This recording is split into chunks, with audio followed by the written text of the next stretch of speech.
আসসালামু আলাইকুম রহমতুল্লাহ। ভাই, আশা করি আপনারা সবাই ভালো আছেন। আলহামদুলিল্লাহ, আমিও আল্লাহর রহমতে ভালো আছি। ভাই, আপনাদের একটা জিনিস অনুরোধ করব আমি, যে দেখেন, আপনারা যারা বিড়ি সিগারেট খান, আপনারা বিড়ি সিগারেট খাবেন না।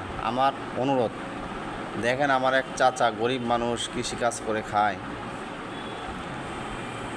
তাকে অনেক বারণ করা হয়েছে, কাকা বিড়ি খায়েন না, বিড়ি খায় না, কিন্তু বিড়ি খাইতে খাইতে খাইতে, মানে বিড়ি বলতে সিগারেটের কথা বোঝাচ্ছি আমি, তার আজ লাংস ক্যান্সার। কষ্ট। এই সবাই মিলে আমরা অল্প অল্প কিছু টাকা দিয়ে তার এখন বক্ষব্যাধি আনার চিন্তা ভাবনা করছেন। হয়তো ভাই এক সময় আপনারও এমন হইতে পারে। তো এখন আপনারা যারা আছেন বিড়ি সিগারেট বেশি বেশি খান, আপনার কাছে দুই হাত ধরে বলি, দুই পায়ে ধরে বলি, আপনারা বিড়ি সিগারেট খায়েন না। না খেয়ে এটা, এই যে বিড়ি সিগারেট যে টাকাতে খাবেন, ওই টাকা অন্য খাতে ব্যয় করেন। দুধ খান, ডিম খান। তা এই যে ক্যান্সার মতো ব্যাধি, এই ব্যাধি যার হয়েছে সেই বুঝছে। তাই এখন আমি যেটা বলবো আপনাদেরকে, ভাই, আমার পরামর্শ হলো, আপনারা যারা এর সাথে আছেন, আজ থেকেই আপনারা এটা বর্জন করেন, সিগারেট বিড়ি বর্জন করুন। কারণ এটা আমরা টাকা দিয়ে বিষ কিনে খাচ্ছি, টাকা দিয়ে বিষ খাচ্ছি, বিষ।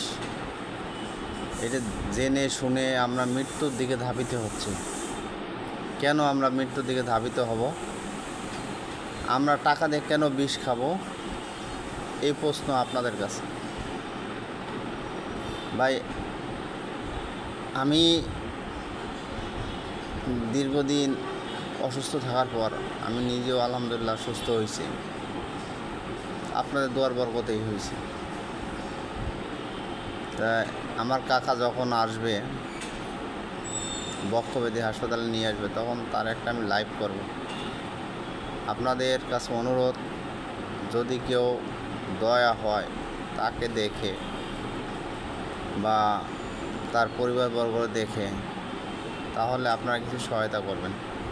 আমি এখানে বিকাশ, নগদ, রকেট নাম্বার দিব, ওর নাম্বার দিয়ে দিবেন।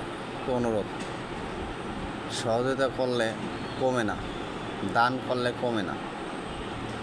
এটা আলেম ওলামার মুখের কথা, হক্কানি আলেম ওলামাগণ এই কথা বলছেন। তার আমার সেই চাচার যে পরিস্থিতি, তার পক্ষেই চিকিৎসা নেওয়া কঠিন। সে গরিব মানুষ, কৃষিকাজ করে, খুবই কঠিন।